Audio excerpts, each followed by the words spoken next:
Hello everyone, so today we are going to deal with current electricity. ठीक है, current electricity में बहुत सारे पार्ट्स 11th में थे, तो उनमें से जो कुछ आपको याद रखने की ज़रूरत है वो सिर्फ रेजिस्टेंस वाला केस है कि रेजिस्टेंस पैरेलल में होता है तो इक्विवेलेंट रेजिस्टेंस क्या आता है और सीरीज में होता है तो क्या आता है। तो आपको पता ही है 1/R equivalent equal to 1/R1 plus 1/R2 parallel के लिए होता है और सीरीज़ के लिए डायरेक्टली ऐड कर दिया जाता है। ठीक है, तो करंट इलेक्ट्रिसिटी चैप्टर की शुरुआत होती है किरचॉफ्स करंट लॉ से। ठीक है, किरचॉफ्स करंट लॉ क्या कहता है? किरचॉफ करंट लॉ को दूसरा जंक्शन लॉ भी कहा जाता है और ये बेस्ड किस पे होता है? कंजर्वेशन ऑफ चार्ज पर होता है। ये हमें ये कहता है कि अलजेब्रिक सम जो होता है ना करंट का एट जंक्शन, जंक्शन मतलब एक बेसिकली पॉइंट जहां पर सारे करंट आके मिलते हैं, उस पर्टिकुलर जंक्शन पर वो जीरो होता है। ठीक है, करंट का अलजेब्रिक सम मतलब अपनी देसी भाषा में समझे तो उसका मतलब ये है आने वाला करंट इक्वल टू जाने वाला करंट। ठीक है, आने वाला करंट इक्वल टू जाने वाला करंट मतलब जैसे मान लो तुम्हारे पास ये इलेक्ट्रिकल नेटवर्क है, यहाँ से 12 एम्पियर करंट आ रहा है, मान लो यहाँ पे 3 एम्पियर करंट चला गया। ठीक है, 12 एम्पियर करंट ऊपर से नीचे आ रहा था, अब यहाँ पे 3 एम्पियर निकल गया तो यहाँ पे कितना एम्पियर करंट बचा? 9 एम्पियर। ठीक है, अब मान लो हम लोग आगे गए, यहाँ पे 3 एम्पियर करंट आ गया। ठीक है, तो यहाँ पे कितना करंट आ रहा होगा? ऑब्वियस सी बात है 9 + 3 हो जाएगा 12 एम्पियर। तो बस यही सिंपल कैलकुलेशन आपको इसमें पूछेगा। तो आप लोग सोच रहे हो कि मैंने ये क्या लिखा हुआ है, इसका मतलब आपको मैं जंक्शन बना के समझाता हूँ। देखो, जैसे मान लो मैंने यहाँ पे एक जंक्शन बना दिया। ठीक है, मान लो यहाँ से आ रहा था 3 एम्पियर, यहाँ से आ रहा था 2 एम्पियर, यहाँ से आ रहा था 5 एम्पियर, यहाँ पे गया 8 एम्पियर। तो आपको पता करना है यहाँ से कितना करंट गया। ठीक है, तो बेसिकली जंक्शन पॉइंट मतलब ये, तो इस पॉइंट पर आने वाला करंट मतलब ये वाला करंट इक्वल टू जाने वाला करंट इसके इक्वल होगा। तो ये मैं बोल रहा था, इसको अगर आई मान लो तो 3 2 5 5 10, तो 10 इक्वल टू होगा i + 8, तो i की वैल्यू आ जाएगी 2, तो इसका मतलब इसकी वैल्यू आएगी 2। ठीक है, इजी चीज़ें हैं, इसके में टाइम वेस्ट नहीं करते। दूसरा लॉ इंपॉर्टेंट है जो कि है किरचॉफ्स वोल्टेज लॉ। इसके ऊपर आपको न्यूमेरिकल आने का पूरा चांस है और आएगा भी तो आपको टेक्स्ट बुक में जो एक्सरसाइज में दिया है वो नहीं आएगा, जो सॉल्व एग्जाम्पल दे रखा है ना वो आएगा। तो सॉल्व एग्जाम्पल एक बार जरूर देख लेना। ठीक है, किरचॉफ्स वोल्टेज लॉ किस पर बेस्ड है? कंजर्वेशन ऑफ एनर्जी पर बेस्ड है। और ये क्या कहता है? बेसिकली ये कहता है इन अ क्लोज्ड लूप, ठीक है, जब लूप क्लोज है तो वहां पे ईएमएफ का जो सम होता है वो जीरो होता है। इसको अप्लाई कैसे किया जाता है वो बता देता हूं। ठीक है, तो मान लो आपके पास कुछ ऐसा लूप है। ठीक है, तो इसमें मुझे क्या करना है? मुझे यहाँ पे किरचॉफ्स वोल्टेज लॉ लगाना है। तो सबसे पहली कंडीशन क्या है? लूप क्लोज रहना चाहिए, मतलब इस टाइप का लूप होना चाहिए, ओपन नहीं। ABCDA लूप का नाम ऐसे लिखते हैं। ठीक है, तो लूप का नाम क्या है? ABCDA। किरचॉफ्स वोल्टेज लॉ हम लोग कैसे लगाते हैं? हम लोग अपनी एक डायरेक्शन पकड़ते हैं, जैसे मान लो हम लोग ऐसे चल रहे हैं। ठीक है, ऐसे हमने ABCD वाली डायरेक्शन पकड़ी तो हम लोग ऐसे चल रहे हैं। और करंट कैसे चलेगा? पॉजिटिव से निकलेगा करंट, तो ऐसे ऐसे ऐसे ऐसे चलेगा। ठीक है, तो बेसिकली हम यहाँ से चल रहे हैं, करंट वहाँ से आ रहा है। ठीक है, तो यहाँ पे 2 साइन कन्वेंशन होता है। पहला बैटरी का, तो बैटरी का साइन कन्वेंशन कैसे किया जाता है? आप जैसे चलते हो, ठीक है, जिस साइन से आप एग्जिट करोगे वो साइन पकड़ो, माइनस EMF कितना इसका? 7, तो -7 हो गया। ठीक है, आगे जाओ, हर एक रेजिस्टेंस पर आपको इक्वेशन लिखनी है। 1 ओम पर आए तो 1 ओम पर बेसिकली डायरेक्शन आपकी अपोजिट है, करंट वहां से आ रहा है, आप यहां से जा रहे हो, तो आप दोनों की डायरेक्शन जब अपोजिट हो तो प्लस आएगा वरना माइनस आता। ठीक है, तो अपोजिट डायरेक्शन है। अब क्या? IR, तो I कितना है पता नहीं, R कितना है 1। ठीक है, अच्छा, अब यहाँ से आप आगे गए यहाँ आए, फिर से आपकी डायरेक्शन ऐसे है, करंट की डायरेक्शन ऐसे है, तो अपोजिट हो रहा है तो प्लस आएगा। I कितना है पता नहीं, रेजिस्टेंस कितना है 12 इज इक्वल्स टू हो जाएगा 0, और कहीं पर रेजिस्टेंस हमें नहीं दिख रहा है। ठीक है, इस तरीके से अप्लाई करते हैं। तो -7 + 13i इक्वल टू 0, तो i की वैल्यू आ जाएगी 7/13। ठीक है, ये आपकी टेक्स्ट बुक का ही क्वेश्चन है, इंटरनल रेजिस्टेंस वगैरह दे रखा है, मतलब उसका मैंने एक छोटा सा पार्ट लिया है।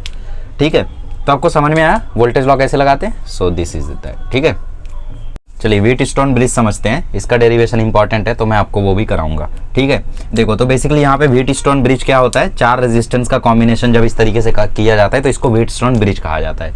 ठीक है, नेमिंग कर देते हैं ABCD। ठीक है, हम लोग मान लेते हैं कि भाई यहाँ बैटरी है, यहाँ से I करंट बाहर निकला, यहाँ पे I करंट आया। ठीक है, तो यहाँ पर हम लोग मान लेते हैं कुछ I1 करंट गया और यहाँ पे हम लोग मान लेते हैं कुछ I2 करंट गया। तो बेसिकली जब ये पार्ट यहाँ गया तो कुछ करंट गैल्वेनोमीटर में गया होगा, उसको मान लेते हैं IG। तो अगर I1 में से IG यहाँ चला गया तो यहाँ पर कितना जाएगा? यहाँ पर जाएगा I1 - IG। करेक्ट, या तो तुम लगा सकते हो आने वाला करंट इक्वल टू जाने वाला करंट, उससे भी तुम्हें I1 - IG की वैल्यू मिल जाएगी। थोड़ी देर के लिए मान लो हमें नहीं पता था I1 - IG क्या है, तो इसको तुम I2 लिखते। ठीक है, तो इस जंक्शन पर देख रहे हो ना, तो यहाँ पे करंट कितना आ रहा है? I1 आ रहा है, I1 करंट आ रहा है और जा कितना रहा है? IG जा रहा है, और कितना जा रहा है वो हमें नहीं पता, उसको x मान लो, तो x की वैल्यू क्या आ गई? I1 - IG।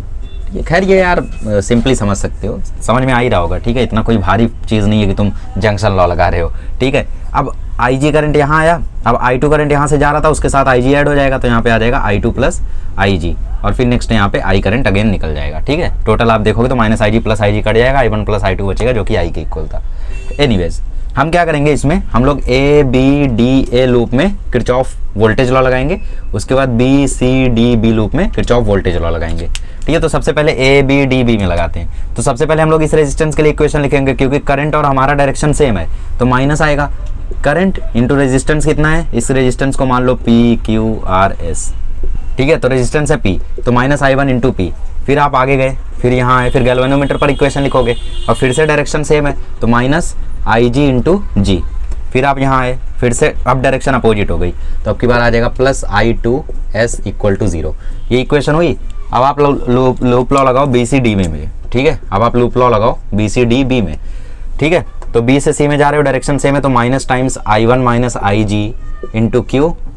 फिर आगे जाओगे, फिर ये डायरेक्शन अपोजिट हो गई, तो plus times I2 plus IG into R, ठीक है। फिर ऊपर जा रहे हो, फिर डायरेक्शन अपोजिट हो गई, तो plus times IG into G equal to 0, ठीक है। इतने में कोई इशू नहीं। अब देखो ये इक्वेशन हो गई, ठीक है। तो जब गैल्वेनोमीटर से जाने वाला करंट 0 हो जाता है, ध्यान से सुनना मेरी बात, व्हेन गैल्वेनोमीटर से जाने वाला करंट 0 हो जाता है, उस केस को हम लोग कहते हैं बैलेंस्ड व्हीटस्टोन ब्रिज, ठीक है। उस केस को हम लोग कहते हैं बैलेंस्ड व्हीटस्टोन मीटर ब्रिज, इसका पूरा नाम ये है, ठीक है। तो कोई भी व्हीटस्टोन ब्रिज बैलेंस नहीं होता है। बैलेंस्ड कब कहते हैं, जब IG 0 हो जाता है, और जब IG 0 होता है और ये बैलेंस होता है, तो वहां पे कंडीशन सेटिस्फाई होती है कि P/Q equal to R/S, S/R, ठीक है। क्या होता है देख लेते हैं ना, अभी क्या दिक्कत है। तो IG हमारा 0 हो गया, तो ये 0 हो गया, ये 0 हो गया, ये 0 हो गया, ये 0 हो गया, तो हमारे पास ऊपर क्या बचा, ऊपर हमारे पास बचा है I2S इक्वल टू I1P, और यहाँ पर हमारे पास बचा है माइनस I1Q प्लस I2R, ठीक है। तो मतलब यहाँ पर हमारे पास बचा है I2R इक्वल टू I1Q, दोनों को डिवाइड कर दो, तो S/R इक्वल टू P/Q हो गया, ठीक है। तो ये कंडीशन होती है बैलेंस व्हीटस्टोन मीटर ब्रिज की, तो P/Q इक्वल टू S/R, ऐसे आप लोग इसको याद कर सकते हो। इसको याद करने का बेहतर तरीका ये है कि आप अपोजिट रेजिस्टेंस का मल्टीप्लिकेशन इक्वल होता है, ऐसे याद कर लो। मतलब अपोजिट रेजिस्टेंस मतलब PR, तो PR जो होता है वो QS के इक्वल होता है, ऐसे याद करो, ज़्यादा बेटर है, राइट। मैं भी ऐसे ही करता हूँ। ओके, तो ये हो गया बैलेंस्ड व्हीटस्टोन मीटर ब्रिज। आगे बढ़ते हैं, चलिए अभी हम लोग देखते हैं एप्लीकेशन ऑफ व्हीटस्टोन ब्रिज। तो एप्लीकेशन ऑफ व्हीटस्टोन ब्रिज का सबसे पहला एप्लीकेशन है मीटर ब्रिज, के अलावा पोस्ट ऑफिस बॉक्स वगैरह भी इसके एप्लीकेशन में आते हैं, बट फिलहाल ये आपको याद करना है क्योंकि ये बहुत इंपॉर्टेंट है, ठीक है। तो इसमें कुछ नहीं यार, सिंपल सी चीज़ है। देखो इसमें हम लोग क्या करते हैं, दो रेजिस्टेंस हमारे पास रहता है, एक रेजिस्टेंस हमारे पास अननोन रहता है, ये आपने प्रैक्टिकल में किया होगा, और एक रेजिस्टेंस हमारे पास नोन रहता है, ठीक है। अब हमें पता है कि रेजिस्टेंस का फॉर्मूला क्या होता है, resistivity into length upon area. तो अगर किसी का एरिया और रेजिस्टिविटी सेम हो जाए तो उस रेजिस्टेंस को रेजिस्टेंस ना लिख के मैं उसकी लेंथ के प्रोपोर्शनल भी लिख सकता हूँ, ठीक है। तो सेम चीज़ यहाँ पर भी करी जाती है। LX मतलब इस पर्टिकुलर एरिया में, इस पर्टिकुलर लेंथ में कितना रेजिस्टेंस होगा वो स्मॉल LX बता रहा है, ठीक है, लेंथ, ठीक है। यहाँ पे जो भी रेजिस्टेंस होगा वो किसके प्रोपोर्शनल होगा, स्मॉल LX के होगा, ठीक है। अच्छा, थोड़ी देर के लिए हम लोग इन रेजिस्टेंस को नाम दे देते हैं, चलो ठीक है। तो इसको मैंने नाम दे दिया मान लो P, और इसको मैंने नाम दे दिया मान लो Q, ठीक है, दे दिया। तो बेसिकली अगर हम लोग यहाँ पे व्हीटस्टोन ब्रिज वाला फॉर्मूला लगाए तो X into Q equal to क्या होगा, R इंटू P। तो अब इसको अपॉन में ले लो, तो X/R इक्वल टू P/Q, ठीक है। अब P का फॉर्मूला क्या हो जाएगा, P क्या है, रेजिस्टेंस है, तो रेजिस्टेंस का फॉर्मूला होता है resistivity into length upon area. तो इसकी रेजिस्टिविटी रो, ठीक है, लेंथ कितनी है LX, अपॉन एरिया क्या है, सेम ही रहेगा दोनों का क्रॉस सेक्शनल एरिया क्योंकि वायर सेम है, और Q के लिए क्या हो जाएगा, resistivity to length of R upon area. Area खत्म, रेजिस्टिविटी खत्म, तो X/R का फॉर्मूला आ गया LX/LR। तो बेसिकली यहाँ से आप फिर अननोन रेजिस्टेंस की वैल्यू पता कर सकते हो जो कि होती है LX/LR इंटू R, ठीक है। तो इस तरीके से आप इसको सॉल्व कर सकते हो, इजी मेथड है। मतलब आपको एग्जाम में क्या बोलेगा, आपको एग्जाम में बोलेगा कि द नोन रेजिस्टेंस इज 2 ओम, ठीक है, एंड द लेंथ। अच्छा, एक और खास बात इसमें कि लेंथ कैसे डिसाइड होती है, कितनी लेनी है। तो बेसिकली यहाँ पे आपके पास जॉकी रहता है, उस जॉकी को हर एक लेंथ पे प्लेस किया जाता है, और जिस प्लेस पर गैल्वेनोमीटर में करंट 0 हो जाए, ठीक है, उस प्लेस को बोला जाता है नल पॉइंट।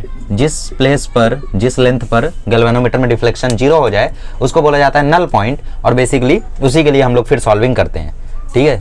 जिस लेंथ पर गैल्वेनोमीटर में डिफ्लेक्शन 0 हो जाए उसको बोला जाता है नल पॉइंट, और वही डिसाइड हो जाता है कि आपका Lx कितना होगा, मतलब ये वाली लेंथ कितनी होगी और ये वाली लेंथ कितनी होगी, फिर उसी लेंथ से किया जाता है। तो आपको एग्जाम में इसमें क्वेश्चन ऐसे आएगा, the known resistance is 20 ohm, ठीक है, and the null point is obtained at 20 centimetre from the left. तो इसका मतलब Lx की वैल्यू 20 है, तो ऑब्वियस सी बात है Lr कितना हो जाएगा 80, क्योंकि इसका नाम ही है मीटर ब्रिज, मतलब 1 मीटर की स्केल होती है यहाँ पे, ठीक है। तो 1 मीटर होता है टोटल, मतलब 100 सेंटीमीटर, तो अगर ये 20 है तो ये कितना होगा 80, तो ये हो गया 20, ये हो गया 80 और ये भी हो गया 20। तो सॉल्व कर लो, आपका आंसर आ जाएगा। तो आपको बोलेगा फाइंड द नॉन रेजिस्टेंस, तो x की वैल्यू पता कर सकते हो, इजी। ओके, चलिए अभी हम लोग बात करते हैं पोटेंशियोमीटर के बारे में। So what is potentiometer? Potentiometer क्या करता है? पोटेंशियल डिफरेंस को मेजर करता है, तो वो तो वोल्ट मीटर भी करता है, लेकिन वोल्ट मीटर की कंडीशन ये होती है कि बेसिकली रेजिस्टेंस इनफाइनाइट रहे, जो कि पॉसिबल नहीं हो पाता है वोल्ट मीटर के केस में, क्योंकि कुछ ना कुछ करंट आ ही जाता है, मतलब रेजिस्टेंस इनफाइनाइट नहीं हो पाता है।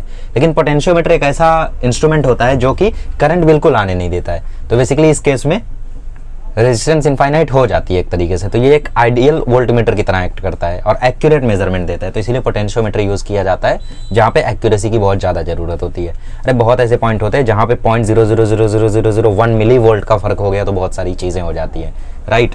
तो वहाँ पर पोटेंशियोमीटर यूज होता है। ये 400-500 सेंटीमीटर की वायर होती है, ऐसे बाउंडेड होती है, समझ रहे हो, बड़ी सी।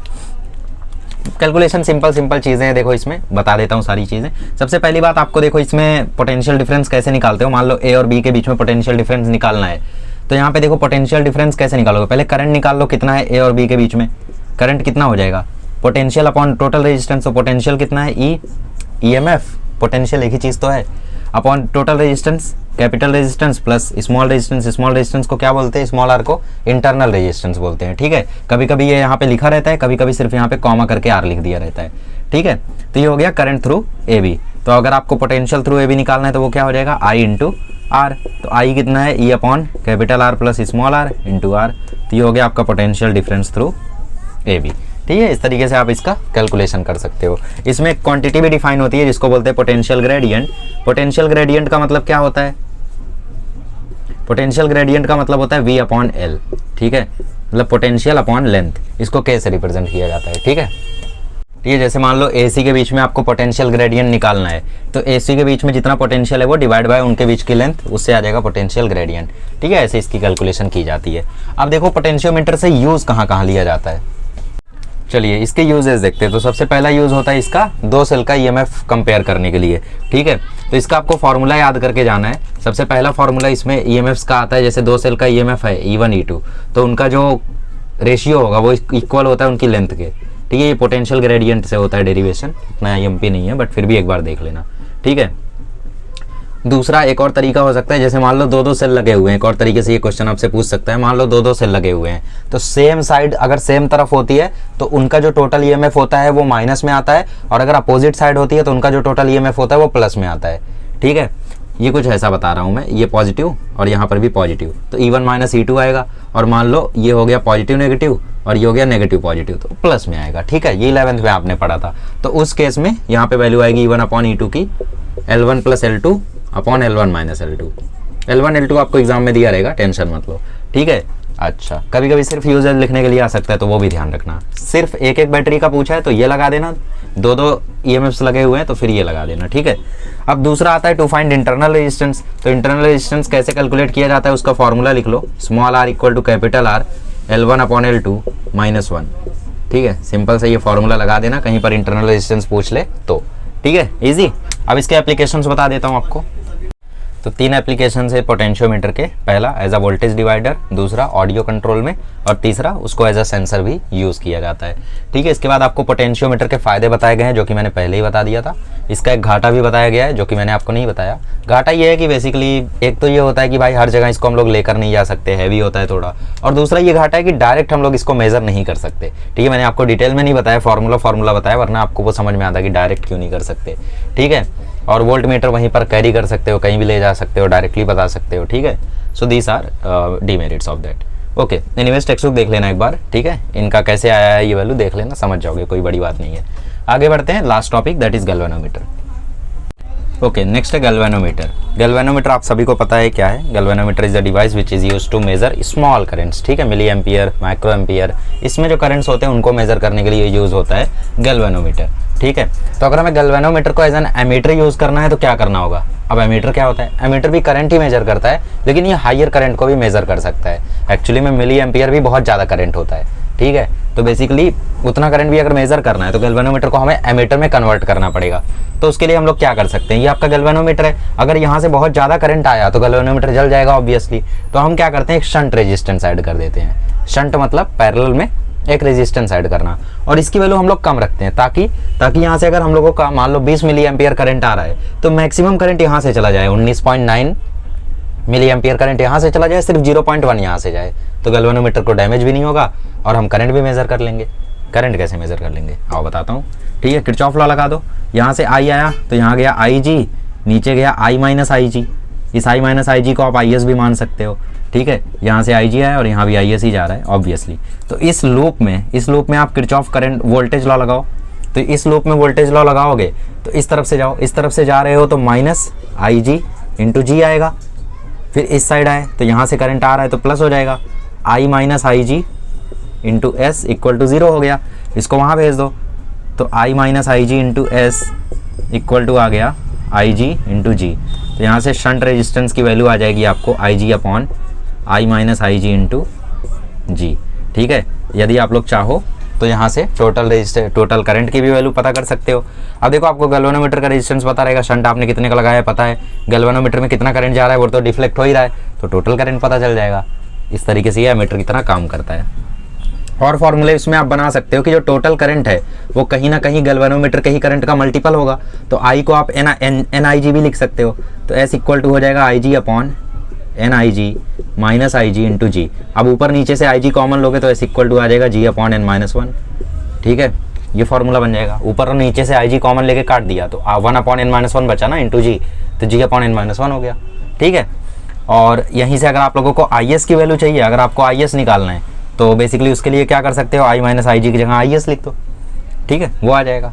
तो इस तरीके से आप लोग निकाल सकते हो जो भी आपको निकालना हो, ठीक है। अब देखते हैं galvanometer as an voltmeter. चलिए अब ये आपका गैल्वेनोमीटर को वोल्ट मीटर की तरह कैसे यूज़ किया जाता है वो है। तो इसके लिए दो चीज़ की जाती है। सबसे पहला एक हैवी रेजिस्टेंस लगाया जाता है ताकि यहाँ से कम करंट जाए गैल्वेनोमीटर से, क्योंकि आप देखो वोल्ट मीटर की तरह यूज़ कर रहे हो तो ऑब्वियस ही बात है आप 10 वोल्ट 20 वोल्ट इतना मेजर करोगे। तो अगर आपको इतना ज़्यादा वोल्ट मेजर करना है तो इसमें करंट भी बहुत ज़्यादा जाएगा, वोल्टेज हाई है तो करंट भी ज़्यादा ही होगा ना। तो करंट को कम करना पड़ता है, कैसे कम करते हैं, रेजिस्टेंस की वैल्यू बढ़ा दो। वोल्टेज और रेजिस्टेंस दोनों ज़्यादा रहेगा तो करंट कम हो जाएगा। तो इसीलिए हम लोग एक हैवी रेजिस्टेंस एक्स ऐड कर देते हैं गैल्वेनोमीटर से जस्ट पहले, ताकि उसमें कम करंट जाए, ठीक है। तो बेसिकली यहाँ से आई जी जा रहा है तो उससे हम लोगों को टोटल वोल्टेज वी मिल जाता है, ठीक है। थोड़ी देर के लिए इस आर को भूल जाओ, ठीक है। तो बेसिकली यहाँ से आई जी आया, आप किरचॉफ लूप लॉ लगा दो, ठीक है। ये टोटल वोल्टेज वी, ठीक है। यहाँ से आई जी आया तो माइनस हो गया माइनस आई जी एक्स, फिर यहाँ आया फिर minus I G G equal to 0 हो गया, ठीक है। मतलब यहाँ भी चला गया तो v इक्वल टू वैल्यू क्या आ गई, I G x plus I G into G, ठीक है। अब आई जी ले लो कॉमन तो v equal to I G x plus G, ख़त्म। इस तरीके से आप वोल्टेज मेजर कर सकते हो। यहाँ से आपको x चाहिए तो वो भी निकाल सकते हो। v इक्वल टू दोनों साइड आप क्या करो आई जी से डिवाइड कर दो तो v upon I G equal to x plus G. तो यहाँ से आप x निकाल लोगे, v upon I G minus G. ये फार्मूला आपकी टेक्स्ट बुक में दिया है, ठीक है। तो इस तरीके से आप गैल्वेनोमीटर को एज अ वोल्ट मीटर भी यूज़ कर सकते हो। आगे एक difference between voltmeter ammeter दिया है, ठीक है, वो भी देख लेना एक बार। And that's it, your current electricity is over. इससे ज़्यादा कुछ नहीं आएगा, ठीक है। Thank you so much.